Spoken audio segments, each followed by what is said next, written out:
Anthony Scaramucci, who despite his name and disposition and mannerisms is somehow neither a one-off Law and Order character nor a gangster who got on Batman's bad side, is now communications director at the Trump White House. You know, the guy who says that Steve Bannon wants to blow himself. That's just where we are, as a nation, in 2017.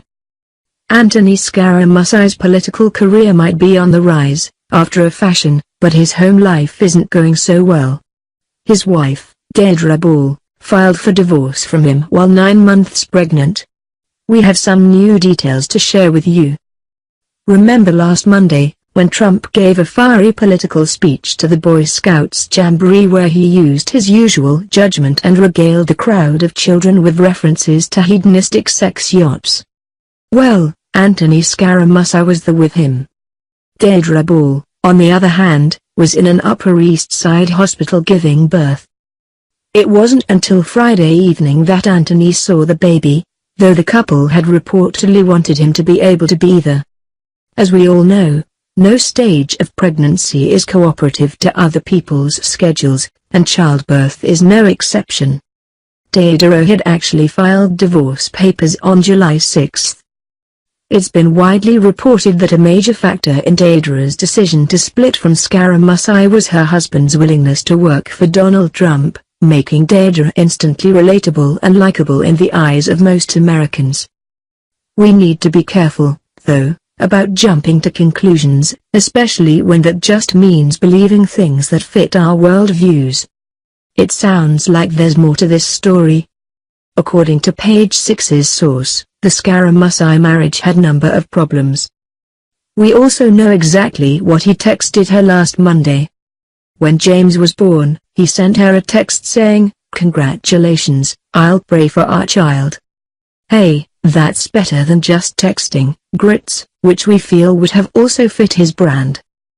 There was discussion between him, her and the divorce attorneys about Anthony going to the hospital and unfortunately, the delivery was sudden. Like we said, that's how childbirth goes. The source added that Deirdre's anger was a factor in the split. There's been a lot of lies. That's vague as hell, right? It doesn't sound like cheating was necessarily one of them, as Anthony Scaramucci's rep denies that pretty categorically. The only one he's dating right now is the West Wing of the White House. There's an image.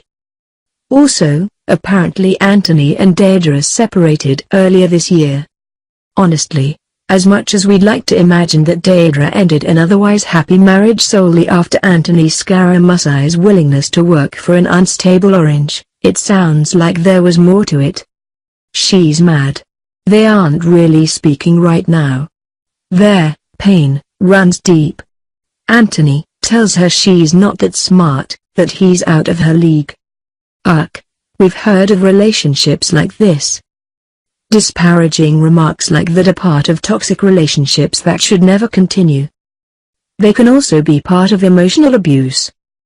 However, emotional abuse is sometimes overused, as one of Anthony's friends told Page Six that Deirdre lashed Anthony with verbal abuse. She would say, "You're a grifter, you're this." She would mock him for being a Trump sycophant. Well, if the shoe fits, right? Deirdre's lawyer has denied that Scaramucci's political ambition was the cause of their divorce, citing personal reasons. She's trying to avoid a media circus because of their children, so don't expect her to go public and put Scaramucci on blast anytime soon, you know? So, there's probably a lot about this couple that we don't know. And that we won't know, unless this amicable divorce turns really, really ugly. Scaramucci's hiring prompted Sean Spicer's resignation, a sad day for Melissa McCarthy but a happy day for mini fridges throughout the White House. Scaramucci has since been purging the White House of employees, including Reince Priebus, making Priebus the shortest-serving White House chief of staff in U.S. history. Fun fact, several years ago, Trump blasted Obama on Twitter for going through multiple chiefs of staff in just a few years, so shout out to whichever witch cursed Trump to have to live out his old tweets. Basically, Scaramucci seems to cause division wherever he goes, whether it's at home or at work. In light of that history, it will be interesting to see how long he sticks around in that crumbling quagmire of an administration.